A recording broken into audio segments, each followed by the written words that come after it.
a data scientist from UC Berkeley. She has so many accomplishments. I'll be here till tonight if I start telling you everything about her. But I'll tell you the 3 facts that stuck with me. She has more than 20 years of experience in data science. 2, she has written more than 25 papers, research papers. 3, she has more than 71 patents under her name. She is the founder and CEO of Pyxeda and AIClub.world. But you know why I'm excited to have her here? Because she is my first teacher, and she very kindly and patiently taught me the little machine learning I know. So I want you guys to have my first teacher here teach you. Thank you, Nisha, for being here with us. Thank you so much, Supriya. Yeah, so we have had a really great collaboration over the last year or so, and it's been really kind of great to see all of the kids kind of, learn AI and improve and be able to kind of realize their passions and their dreams. So terrific. So I'm going to share my screen and I'm going to go over. So we have about an hour. So what I'm going to go over with you guys is, I'll tell you just a little bit about me, but Supriya covered that. I'll be happy to answer any questions that you guys have about AI, life, being a woman in engineering, any of those things at the end of the talk. But I'll tell you guys a little bit about what AI is from my perspective, and how AI works in the real world in companies that I've worked in, and then we will build 2 AIs together. So I picked out 2 things that match the UN Sustainability Development Goals. One of them is to be able to predict whether a disaster is happening somewhere from Twitter feeds. And then the other is in something called lifestyle medicine, where we want to help people understand what kind of things that they might be doing that might result in risk of like a heart attack or something like that, and help them understand how to live better lives. So those are the 2 that we are going to try to do today. So I'm going to share my screen and let's go over kind of some of the overall concepts of AI. And so if you have any questions, please do put them into the chat and I will periodically monitor the chat and answer any questions that you guys have. Can everyone see my screen? Yes, ma'am. Yeah. So as Supriya said, I got into the business of teaching AI because I have a daughter. She's actually 12 now. She just turned 12 a couple of months ago, and we started working together on her AI projects about 3 years ago. And so that is how I got into the business of teaching artificial intelligence to children. But before that, I've actually been in the AI world for many, many years, and in the software world for longer than that. And this is actually my second AI startup company. The first was a company that actually wasn't for kids. It was helping really large corporations like banks and insurance companies and things like that build safe AIs. And that was acquired by a company called Data Robot about 2 years ago. And that's when I started working on my new venture, which is focusing on AI Club. So now let's talk a little bit about what AI is. So the way that I like to think about AI is that AI is the kind of the part of the computer science world where people are trying to get computers to do things that are actually quite easy for human brains.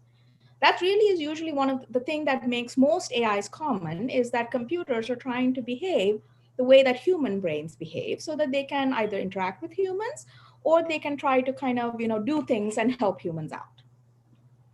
So, you can see examples of this in, translating languages, devices like Alexa or Siri that talk to you, things like that. These are some examples of AIs that, the products that are out there that came from, technologies that people have built in artificial intelligence. Now, inside artificial intelligence, there is an area called machine learning. So there's lots of words that people use to describe stuff with AI, and once you get used to a few of the words, you'll find that they're actually really simple. You don't really need to worry too much about them. So AI is usually the big umbrella term. Pretty much anything that is a machine trying to figure out something a human is doing is usually called AI. Inside of AI, there is a more technical term called machine learning, which is really about how computers learn from information. And it is considered generally a subset of AI. Then you have something called deep learning. Now, deep learning actually has been around for quite a long time. Even when I was in college, there was a very simple type of deep learning called a neural network. But these days, it's very, very exciting because people have figured out that deep learning can do some really amazing things, like, the core of a self-driving car, for example, uses a lot of deep learning to try to, for example, figure out if there's a bus in front of you, a pedestrian, a guy on a bike, stuff like that. All of that is done with deep learning. And deep learning is a particular part of machine learning. So similarly, like in a big umbrella term is called AI.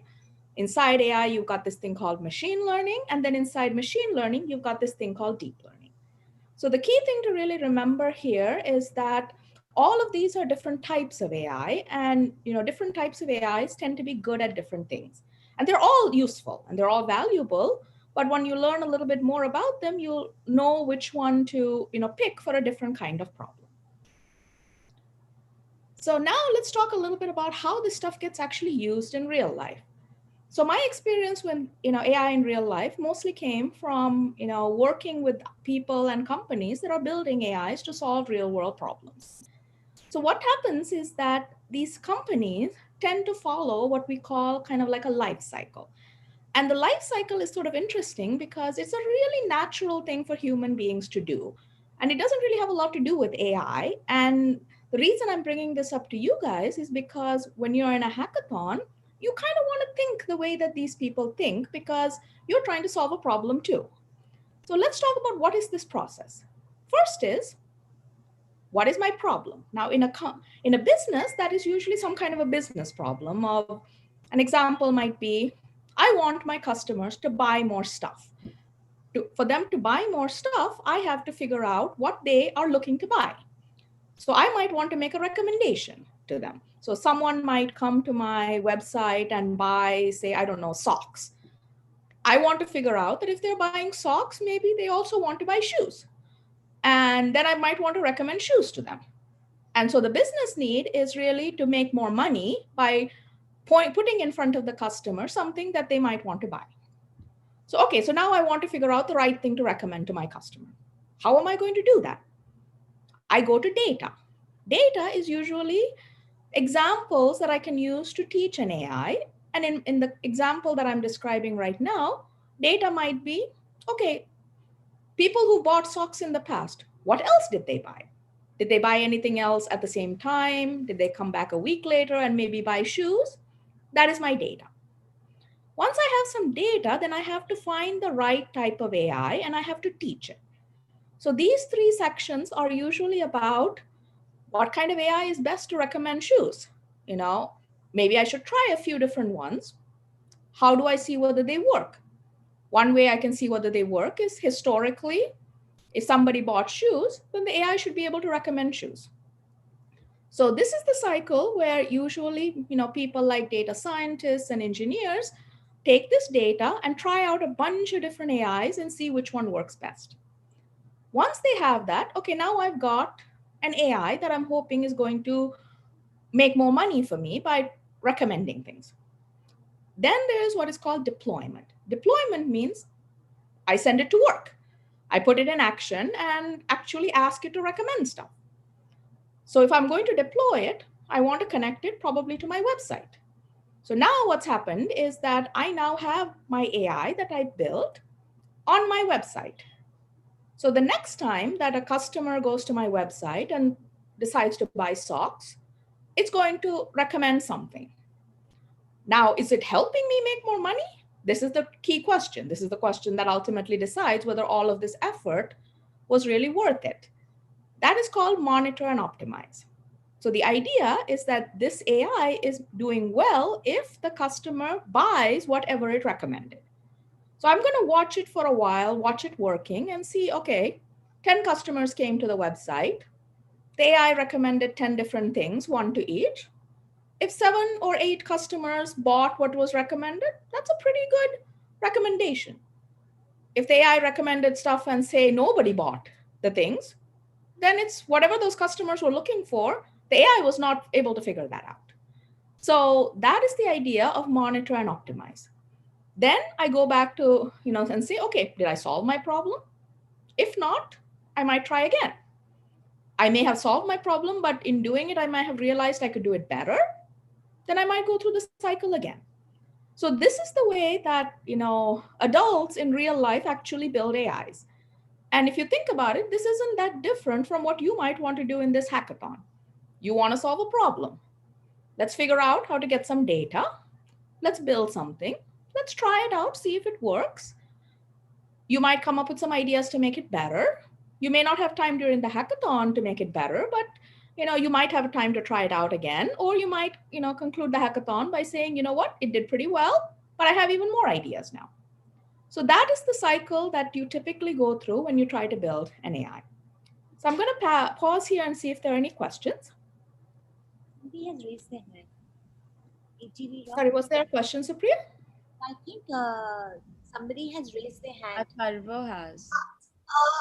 So I think I see this also like in Netflix and Hotstar and all those things where you search up something what you want to watch, and then it says other customers also watch this and that.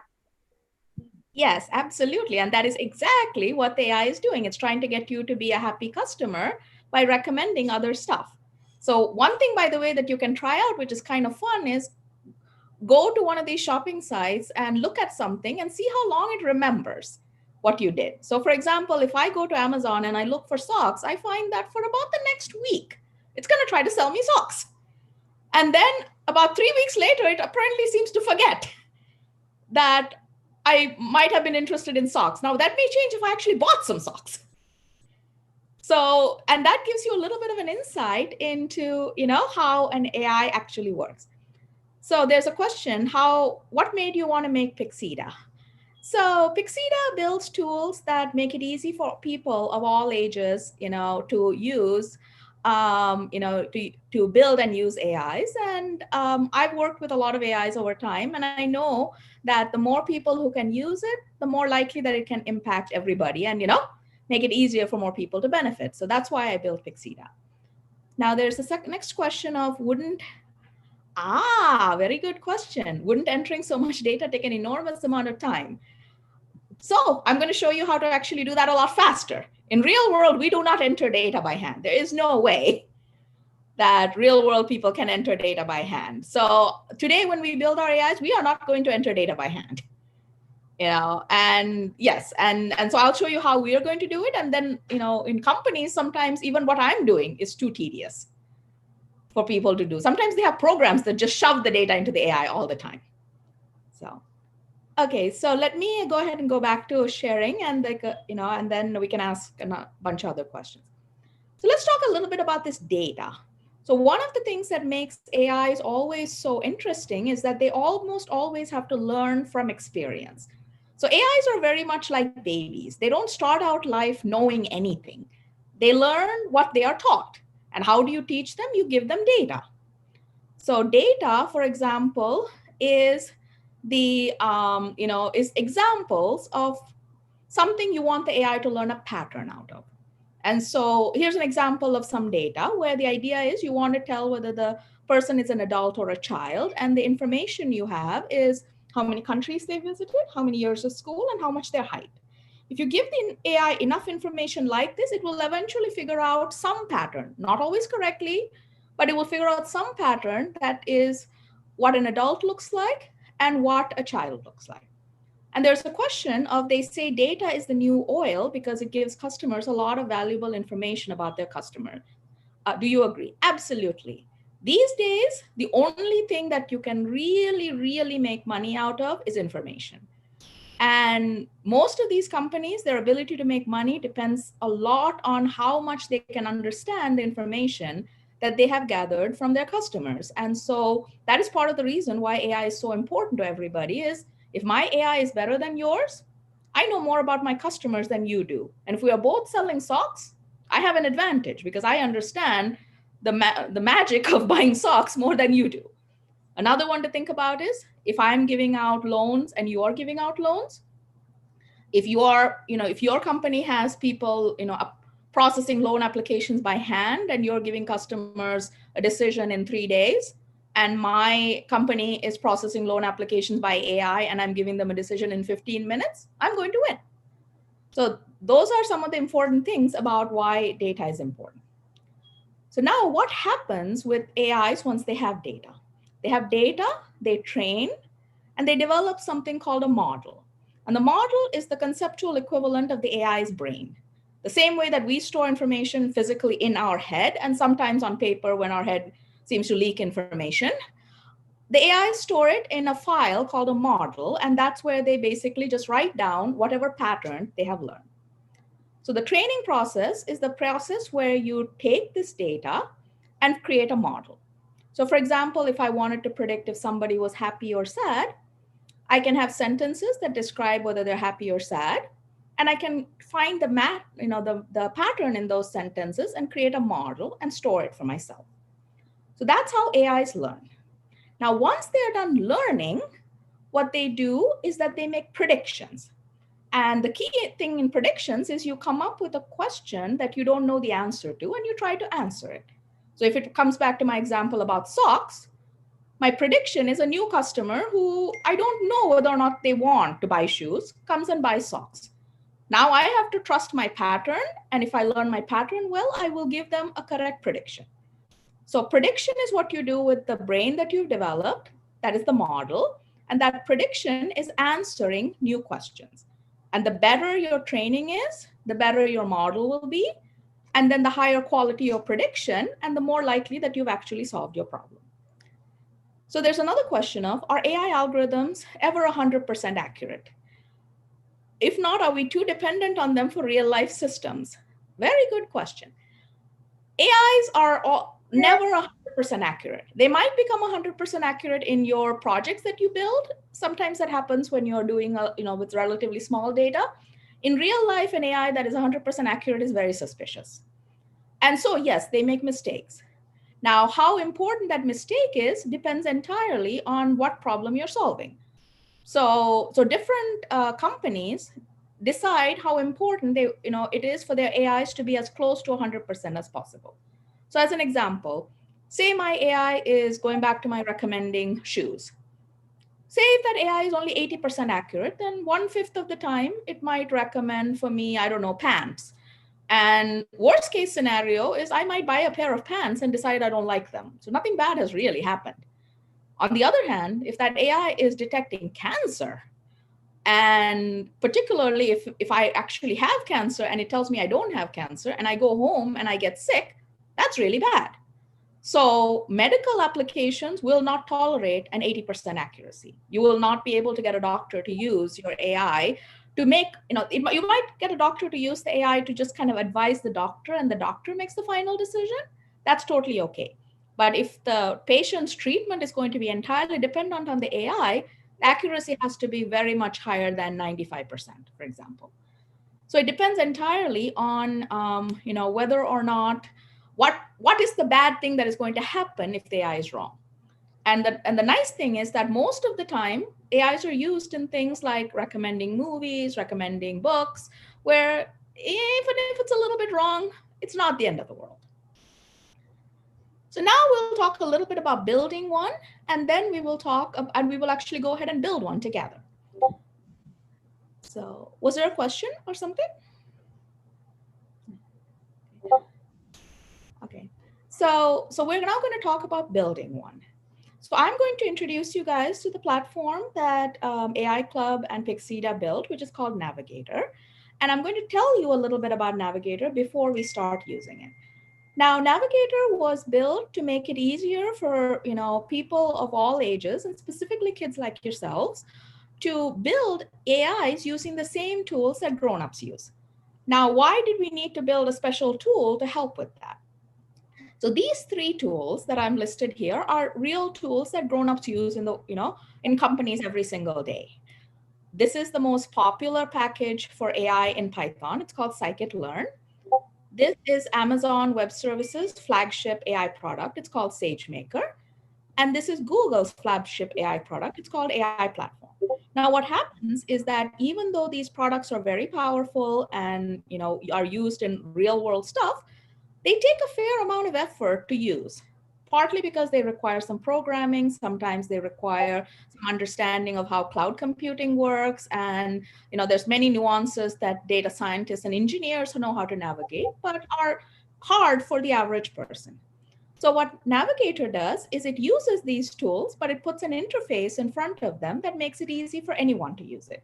But behind the scenes, these are actually the tools that you're using.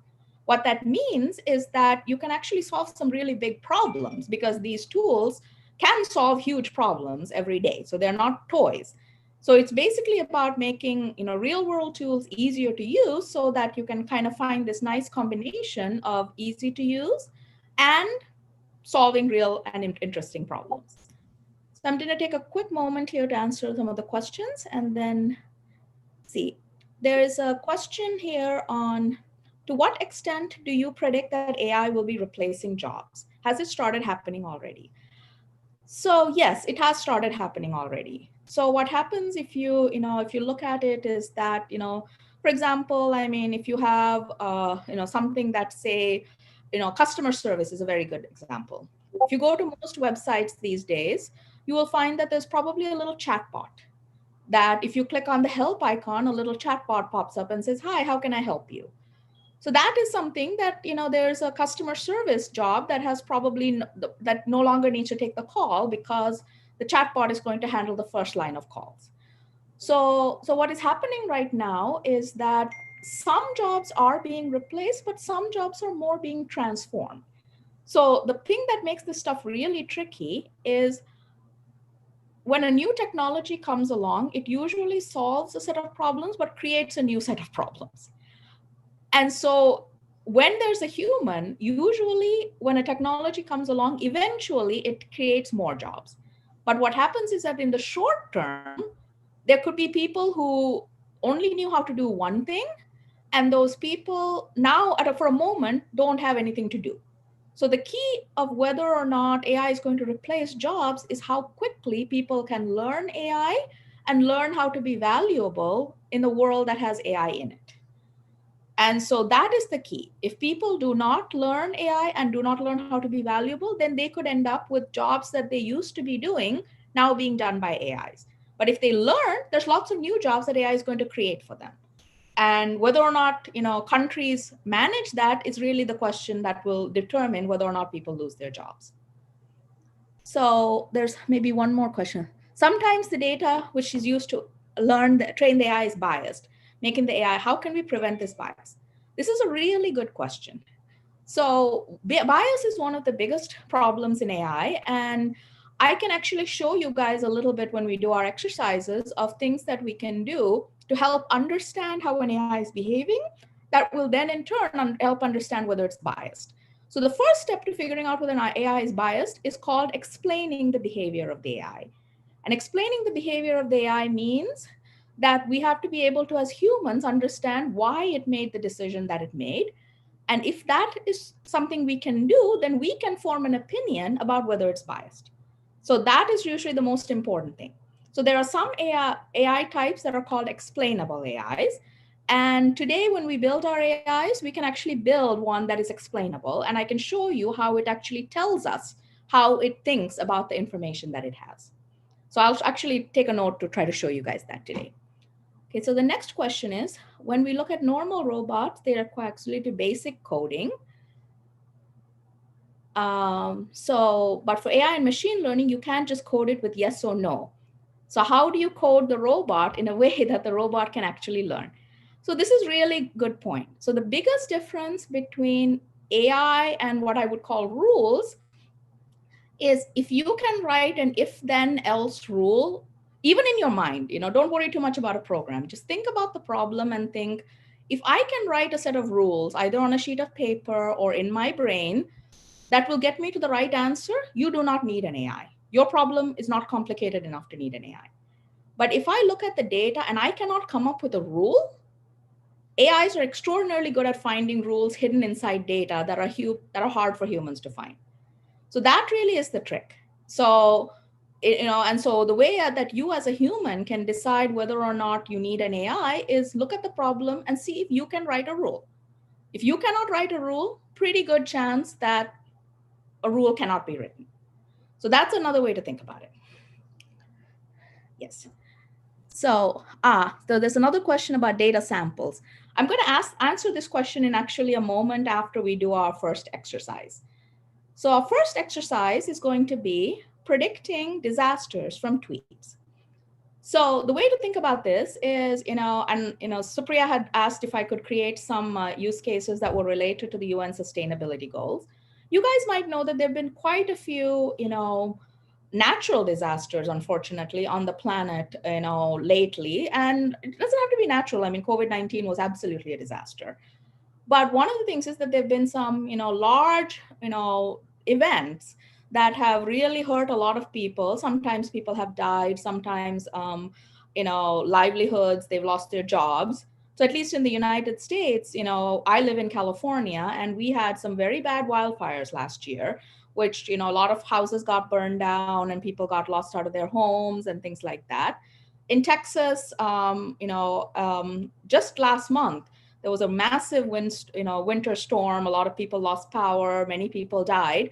And so there's all these kinds of disasters. And one thing that you need to be able to understand is where is it happening and what is happening, and how do we map information like what we are seeing on Twitter to try to figure out where in the planet is something bad happening. So that is what we are going to try today, is to detect disasters from tweets. So the first thing, so I'm going to show you guys a data set, and we're going to get this data set. Ooh, sorry, don't mean to do that. We are going to get this data set directly from Kaggle. So I'd like everybody to go to Kaggle to take this link. I'm going to put this link onto the chat, and I would like everyone to go to this link and go to the Kaggle page and download this data set. So can everyone go ahead and do that? Hi, sorry, I think Ariana had a point. She wanted to make sure I unmute her. Oh, sure, go for it. Yeah. Yes, Ariana, go ahead. Let's look at the wildfire pictures. Miss, on the left picture, actually, a couple of days ago, I saw the Dharmshala. Listen, over there, actually, I seen all the whole flood, but right now it was not there because there was no rain. But Miss, everyone was swimming to go to one place to another. I'm sorry, but I couldn't hear that. Could you please repeat what she said? Sorry. Miss, I had just gone on a holiday a couple days ago to Dharmshala, which is where the picture was. Miss, I know that because I hiked up that mountain with my friends. So, like, Miss, over there, it was actually really dry, but the locals said in the monsoon that because there's a waterfall there, the water comes and they have to swim from one place to another to reach. Okay, wow, interesting. Huh, it's very cool. Yeah. Awesome. Let me see. So everybody, if you can go down to the, go to that link and download the data set, please, from Kaggle. Kaggle might need you to register an account. Maybe what I can do is I can just attach the file. How about that? From my computer. That'll way you guys can just download it directly from the Zoom. That will just save you guys some time. I don't want you to have to create I've Kaggle already registered an account, so like, can I continue with that only? Oh, absolutely. Yeah, we the file. Yeah. And I also put the file, by the way, right on the Zoom chat, so you can just download it from the Zoom chat. It's not a very big file. Okay, everybody go ahead and download it, because that way, you guys can use it together. And it's a relatively small file, and so that's helpful, particularly in a hackathon, because big files can be very painful to kind of deal with, particularly in a hackathon context, because everything about a big file is painful. They take a long time to download, they take a long time to edit, everything is a pain. So does everybody have the file? Yeah, I opened it. Okay, great. So now what we are going to do is I'd like you guys to go to AIClub.world and sign up for an account there. Okay, and please, you can sign up with Google, or you can sign up, using your email, whatever you guys want. But let's sign up for an account, and we are going to build this AI together. And I'm going to try to answer some of your other questions while we're doing that. So everybody go to AIClub.world, click on sign up, and please get yourselves an account.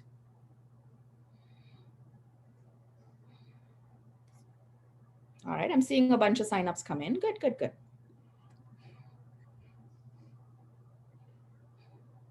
And I'll wait here until the most folks have gotten the account, and then we will go ahead and start building our AI. Let me monitor the questions as well. Well, that was because there were some questions earlier that I want to answer. Yeah, these are really good questions, by the way, Supriya. Very exceptionally good questions. Okay.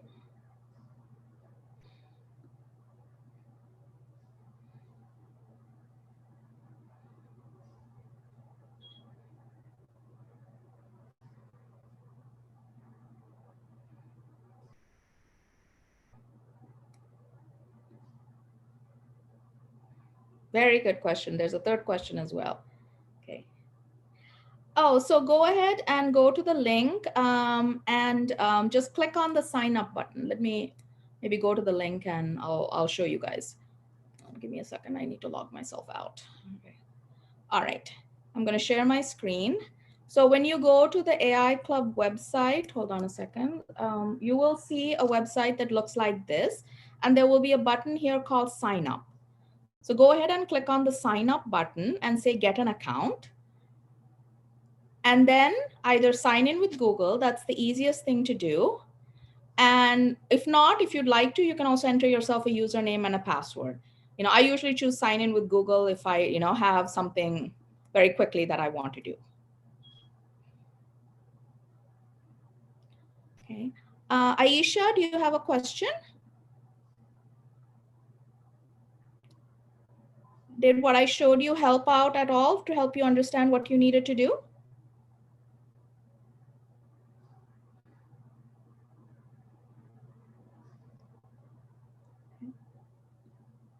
So Priya, is Aisha your daughter? Is there something you can do to help her? Oh, you can just skip the key. Just skip that and just, select yourself as a student and then just click submit. You don't need to enter the key. Sorry, she's not with me, so she'll have okay, no problem. No problem. Yeah, so if you get asked about a key, just leave it blank. And if it asks what type of user you are, just say student.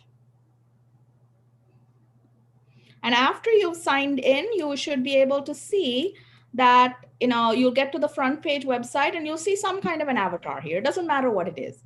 So where there used to be a sign up button, now there should be a little circle with something in it. Sometimes it's a drawing, sometimes it's a letter.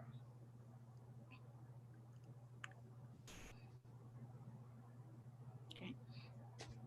I'll give everybody another 2 minutes or so, and then we'll go ahead and get started.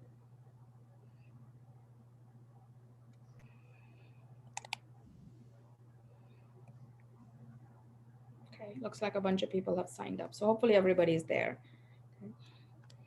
Okay. So now that we have signed up with our accounts, if anybody hasn't already signed up, just send me a note so that I can wait for you a little bit, okay? Otherwise, we'll go ahead and start building up our AI. So what you need to do in order to build up your AI is go ahead and click on your avatar, and there'll be an option right there that says go to Navigator. So Navigator is the tool that we're going to use, and I'm going to show you guys how to do it in order to build a disaster tweet predictor. So go ahead and click go to Navigator. And Navigator will load up like this. Okay, give it a minute to load. While it's loading, I'm going to see what was a chat message. Is somebody okay? So the person who hasn't signed up yet, if you could sign up right now, then just go to the website and just click on the sign up button and just click sign in with Google. That's usually the easiest way to sign up quickly. Okay, so once you've clicked go to Navigator, you should see this option. So this is a quick and easy way that we are going to build AIs. And today we are going to build them using the package called scikit-learn from Python. So click on create an AI service, and then give your AI any name that you like. I'm going to call it disasters from tweets. So give it a name and then click submit.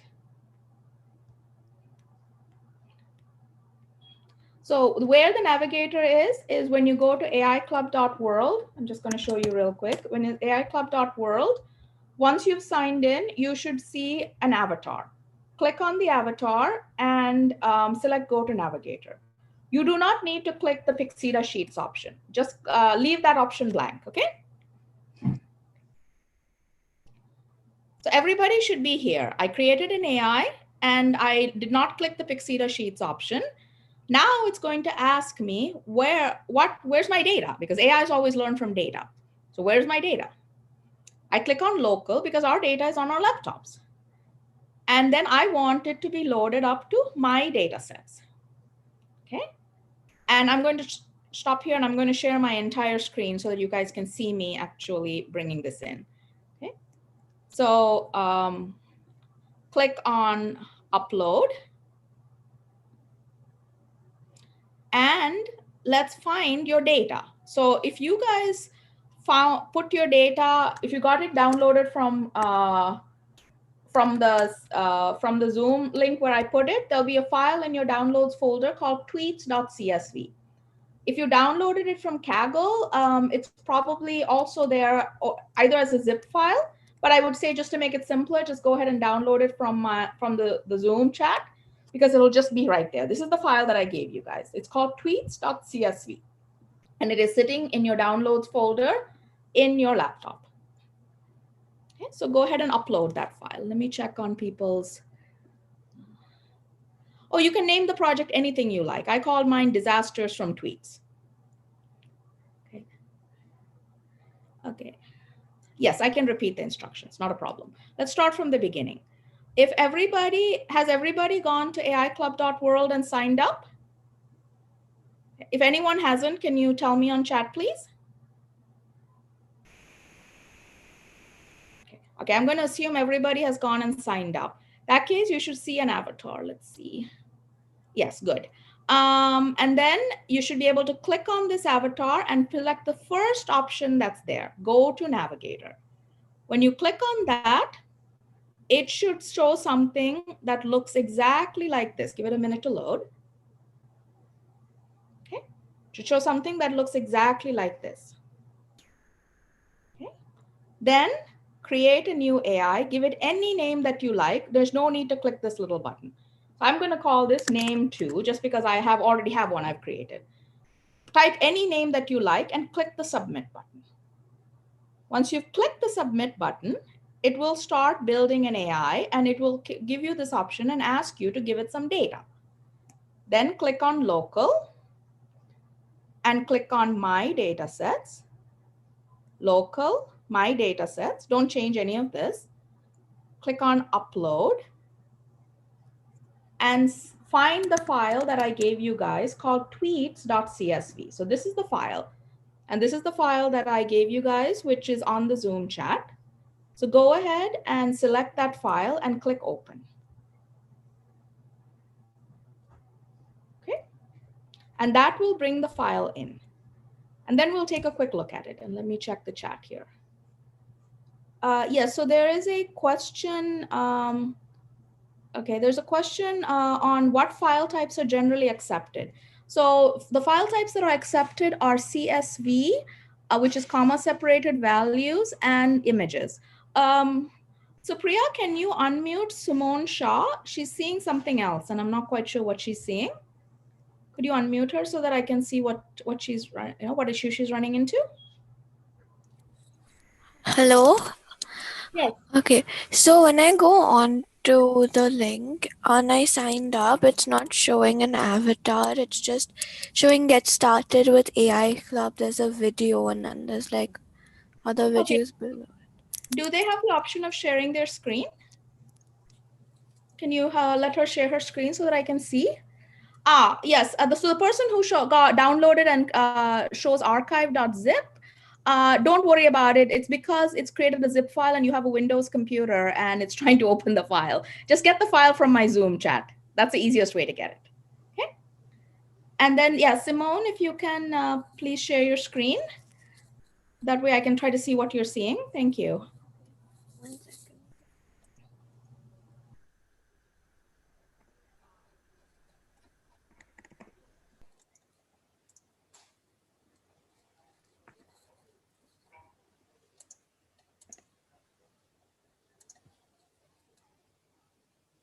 It's not giving me an option to share my screen. You want to enable? It's enabled. I mean, even Dr. Nisha has been sharing her screen, so Okay, yeah, I got participants the option now. You find it? Yeah. it's right near chat, the green color button on the bottom. Ah, there you go. Yeah. Yeah. Could you show me your browser window, Simone? Thank you. There you go. Okay, let's see. Okay, could you please click on the button that says sign up, please? Sign up. Thank you. And get an account. Okay. All right. Just click sign in with Google. Let's keep it simple.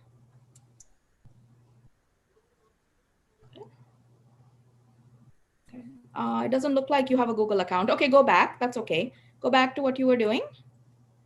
Okay. Okay, go ahead, Simone. Yeah, can you put an email in also, Simone? Thank you. There you go. Okay, you do have a Google account. Okay, user type, yeah, student. Okay, go ahead and click create account. Oh, you already signed up. Okay. Do you have an account already? Okay, can you go to a login instead? Can you please go to login? Thank you. Go ahead and type. Okay, now you go and click login.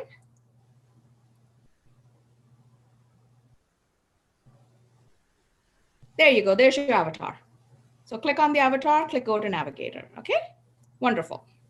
Okay, so I'm going to start sharing my screen again. And let's go through, yeah. So let me share my screen. And okay, so everybody should have uploaded their file now. And now let's take a look at what does this data set have. Has a bunch of different things. It has a most important thing is it's got a tweet. And 1 means the tweet is a disaster related tweet and 0 means the tweet is a normal tweet. So something like, like for example, Jesus, your love brings freedom and pardon, that's not related to a disaster. But, this, for example, communal violence in some city is obviously related to violence. So, and disasters. So, and then there's a bunch of other things like ID and so forth. And the AI will figure out what's most important. And what it will really learn is what are the words in the text that matter the most. And we'll examine what it learns because there was a questions about bias and what happens if it gets it wrong and stuff like that. And the best way to figure out if it's got something right is to examine what it does. So yeah, and you do not need the Pyxeda Sheets option. Go ahead and click import dataset, okay? And import dataset should happen very quickly. It should have said imported dataset. Then go to feature engineering, second tab, feature engineering. Okay. And what we want to predict is target. We want to predict 0 for no disaster and 1 for disaster. So go ahead and select target and click apply. So I'm going to stay, everybody click apply. I'm going to wait here for everyone so that they know. Yes, so what you do after you log in, I'll show you one more time. After everybody clicks apply, go ahead and click apply. Okay. Everybody go ahead and click apply and let it run. And Simone, in a minute, I'll show you how to do this once I've got everybody training, okay? So what is happening right now, guys, is, there was a bunch of questions about data earlier, so I want to kind of comment. The first question was, it is a major pain to type in data. You notice that we didn't type in the data at all. We got a file, and this file, if I remember right, has about 11,000 examples of tweets. So it's a pretty big file. There's no way we would have wanted to type that in by hand. So the way that real world AIs most of the time happen is that they've got lots of files of data sitting somewhere and they read that entire file into an AI. Sometimes they even read more than one. So for example, if you're doing stuff with images, you want to read sometimes thousands of image files directly into the AI. So real world people never ever type data into an AI. They usually read it from a file. Sometimes they even have programs that automatically grab data off of a database and shove it into the AI. So if you've got an AI, for example, that you're building, 10 times a day, you don't even want to be reading files. So you don't want a human doing what we're doing. We actually want a program to feed the data into the AI. So everybody should have been able to do their feature engineering, and they should see a green check mark that says feature engineering is complete. So Simone and Ariana, in a minute, I will show you how to do this again from scratch. So give me a minute. And everybody else, if you have gotten the green check mark, go ahead and go to the train tab and click on train. Okay. So everyone who's gotten the green check mark from feature engineering, please go to the train tab and click on train. Meanwhile, I'm going to show Simone and Ariana how to repeat the process. So I'm going to go to AI Club. If you've already logged in, you should see your avatar. Go ahead and click on the avatar. You'll see a menu come up, and that menu will say, go to Navigator. So click on Go to Navigator, and that will bring up the Navigator. Okay. Once you've clicked on the Navigator, go to Navigator, you will see a screen that looks like this that asks, what would you like to do? So select, I want to create an AI. Then let's give the AI a name. Any name you want will do. I'm going to call this example AI. Okay, call it anything that you want. You don't need to click this button. Okay, so call it whatever you want and then click submit. Once you click submit, now it's going to ask you for some data that it can learn from. Now, there was a question earlier about what kinds of data. So AIs in general can learn from many, many different kinds of data, including things like videos. But basically, in this particular software can take files that have any kind of value in them, or words or numbers or text, and it can also take images.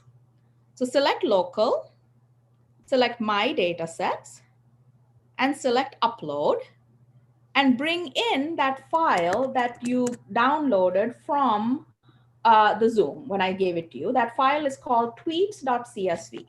I'm going to put the name of the file on the chat here so that you guys know what it's called.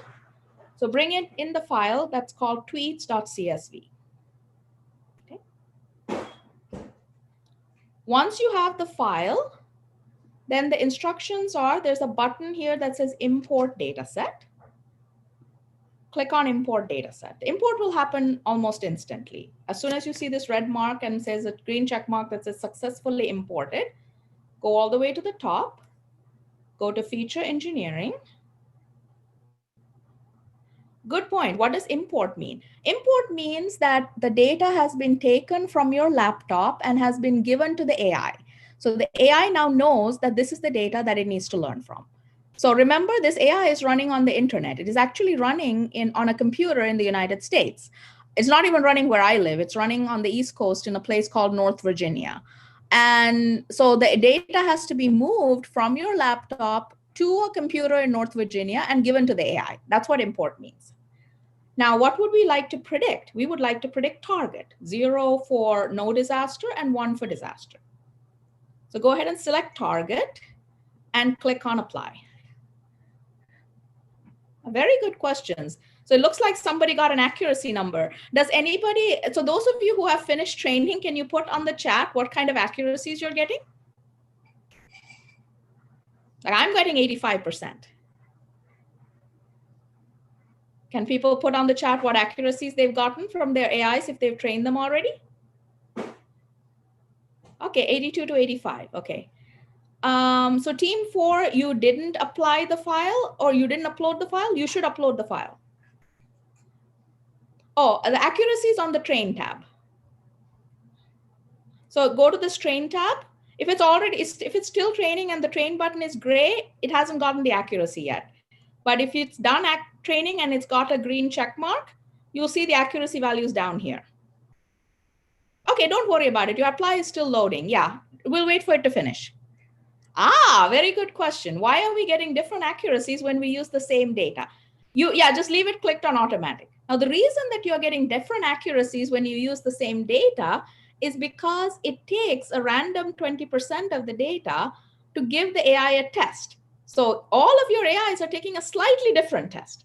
Now, if one of you got 50, I would be very worried. But if some of you got 83 and some got 84 and some got 82, the test is a little different. Report is a little different. So. Okay, I think Anushka, I think you may have not done the feature engineering step. You have to do the feature engineering step and click apply. Otherwise, the train step will not work.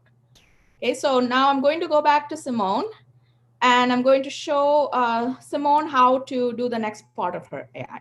So most of you, Okay, so yeah, go ahead. Was somebody, so Simone, did your apply work? Did you see this when it finished the apply?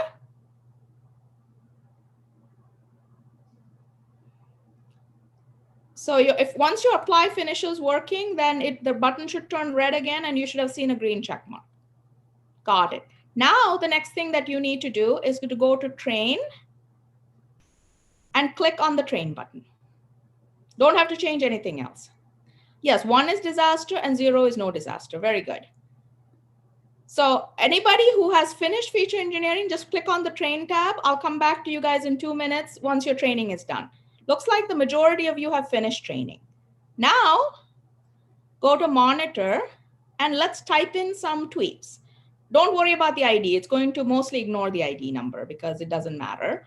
I'm going to type something like, I have a cold, which is not a disaster.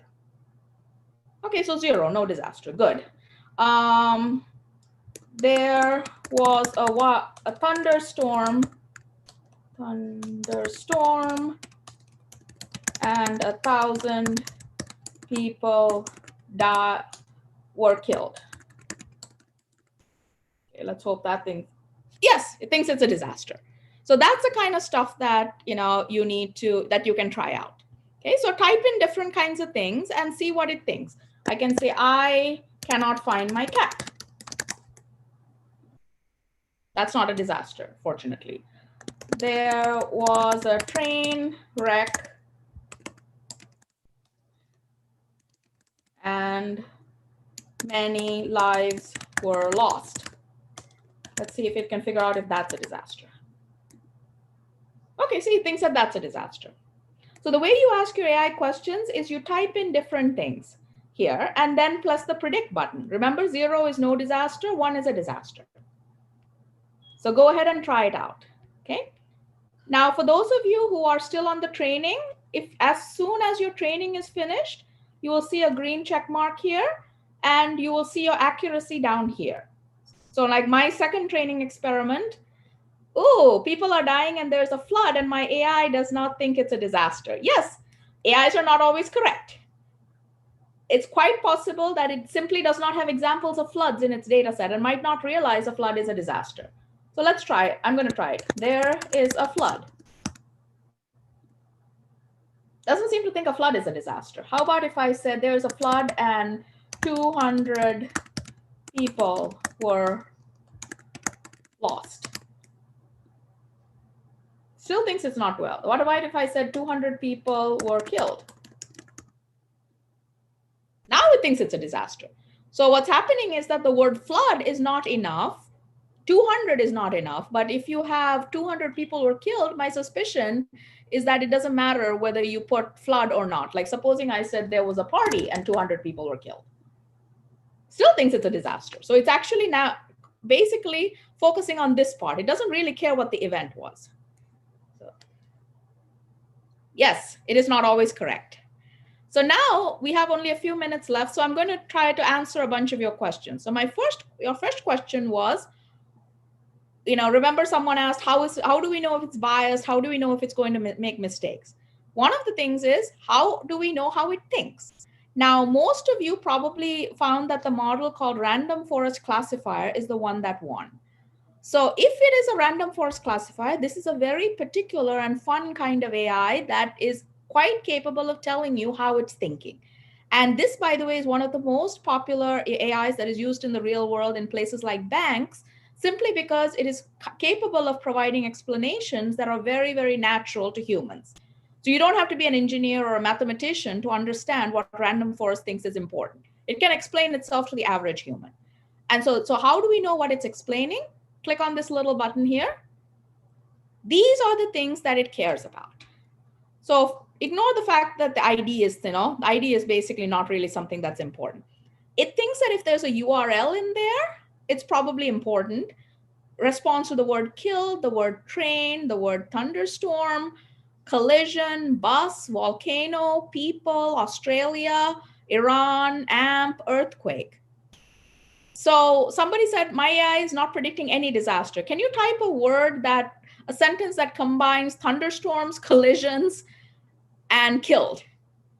And see if it will think it's a disaster. Or the word severe. So what's happening here is that you can figure out what the AI cares about by seeing which words it has found are most important. Okay, Aisha, can you type in the sentence that you are giving the AI? Oh, how do you get the feature importance? Click on this little thingy here. Make sure you're deploying the random forest classifier, okay? It should have been the one that changed. If you did not get the random forest classifier, tell me and I will show you how to get it. If you got the random forest classifier, please click on this little thingy next to it, and it will show you the feature importance. So now I'm going to answer a bunch of questions for you. What is feature importance? Feature importance means the AI is telling you which words are the words that it believes are most important in its decision to whether to declare disaster or not. So for example, it has decided that people who are complaining about disasters almost always include some kind of a URL. So it's actually looking for the URL header. And also that the people use these words in there. So these are the words that it thinks are the most important to telling if something is a disaster. And if you scroll down, you get to less and less important. Like for example, the word Twitter is almost no importance. The word sure is not important. Whereas the words, like deaths, collisions, volcanoes, Australia, those are actually important. What do the values signify? If you look at the values, they all will add up to 1. And they are basically saying that what fraction of its decision was made by whether or not this word was actually there. So it's 4% of its decision was made based on whether the word HTTPS was there. Almost 2% of its decision was made. Okay, so random forest classifier is not coming. Okay, so let's go back for a minute. So that is what feature importance is. Now, if you did not get the random forest classifier to win, because sometimes it does not win, go ahead and click on semi-automatic. Semi-automatic, go back to your train tab, click on semi-automatic.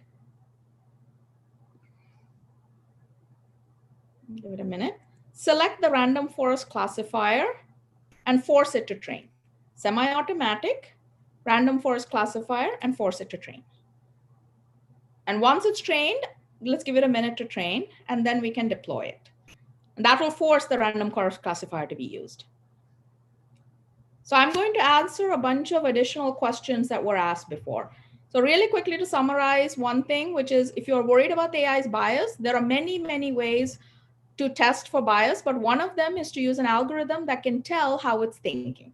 That's one of them. There was also another interesting question, which is if AI is not developed as a human brain, why do we use it if we have a more developed brain? Very good point. So the reason that we use it if we, is that sometimes, not everything needs a human to work on it. So, if, for example, right now, I can use Alexa to figure out what time it is, sometimes to set timers for me when I'm baking and stuff like that. And it's not as developed as my brain, but it does make it easier for me to not have to think about little things all the time. So AIs can be very useful without being as smart as humans. Now, AIs are also extremely good at finding things out about information that a human brain has a really hard time doing. And so there are some things for which an AI is actually better than a human brain. They're just not regular stuff like having conversations. If you give an AI a file that has, 1,000,000 rows of data, it is much better at figuring out if there's a hidden pattern in that data than any human brain is. So that's kind of the balance. There are some things humans are good at, some things AIs are good at. Then what else other questions were there? Oh, yes. How do we create your own data set? So one way to simply create your own data set is open up a Google Sheet.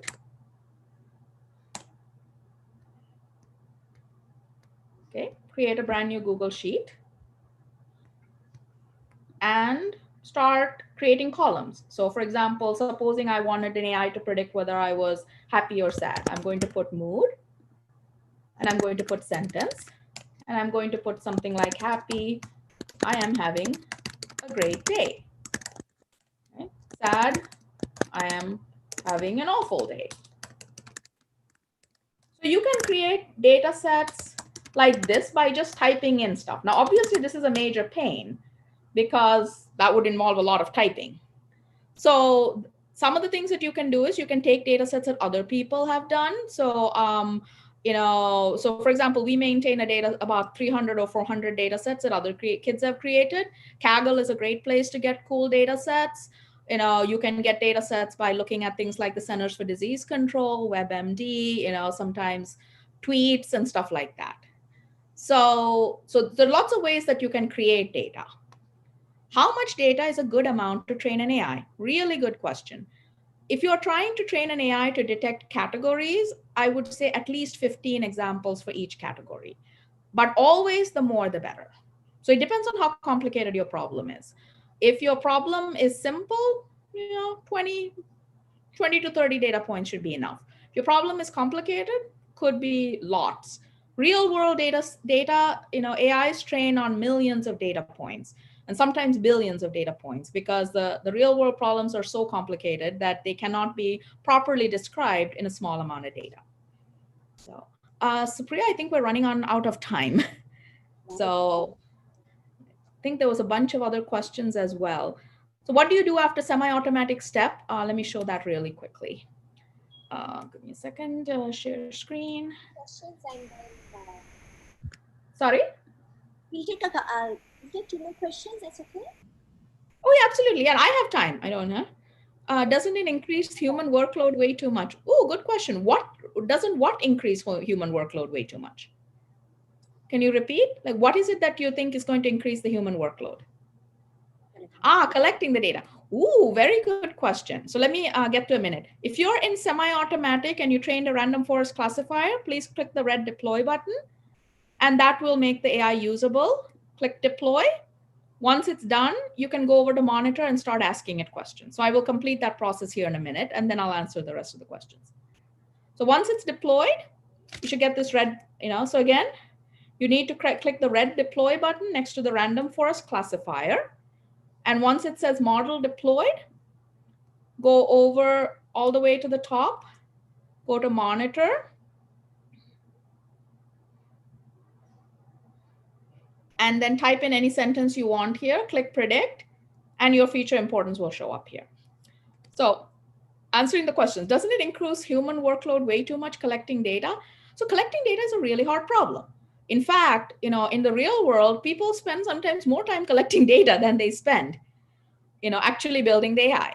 So do you guys know that there are actually companies that will create data for you? Like you can buy data now, that because, sometimes, if I say, what, I want to build an AI, but I don't, I don't have time to create all this data, I can hire a company to create data for me, and that can save me. And that's actually a really big business these days, creating data. And you know what, the place where the creating data can be super useful, self-driving cars. There are companies that are entirely about creating data to train a self-driving car. And do you guys know what the other way that self-driving cars learn that does not involve real-world data? Can you think about where a self-driving car might be able to learn? Any thoughts? So self-driving cars learn by playing video games.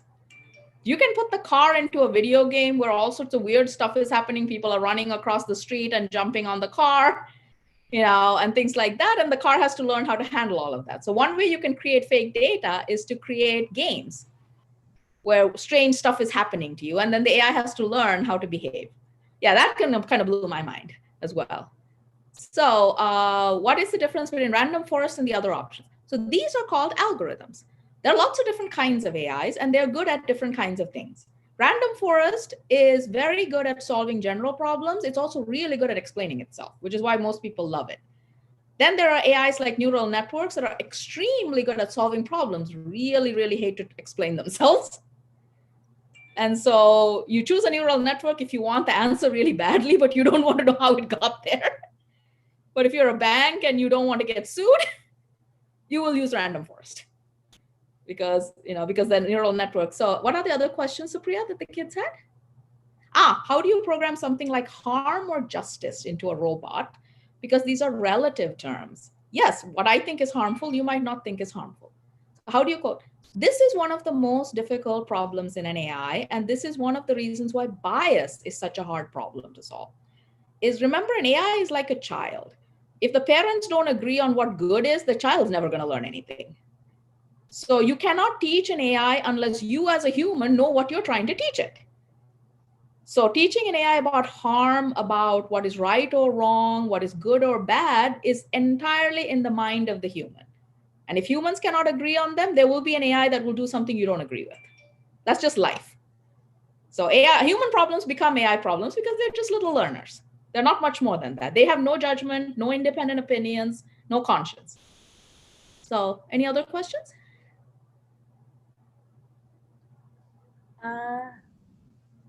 No, I think we're good. Great. Nisha, thank you so much. This was really interesting.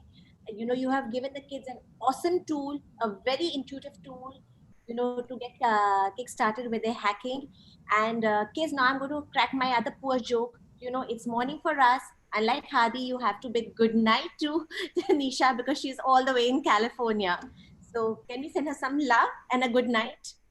Thank you so much, kids. It was so lovely to meet you.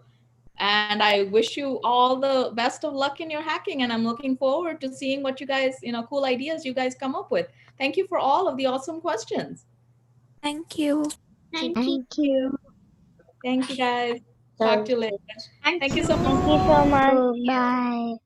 Bye. Thank you. Bye, guys.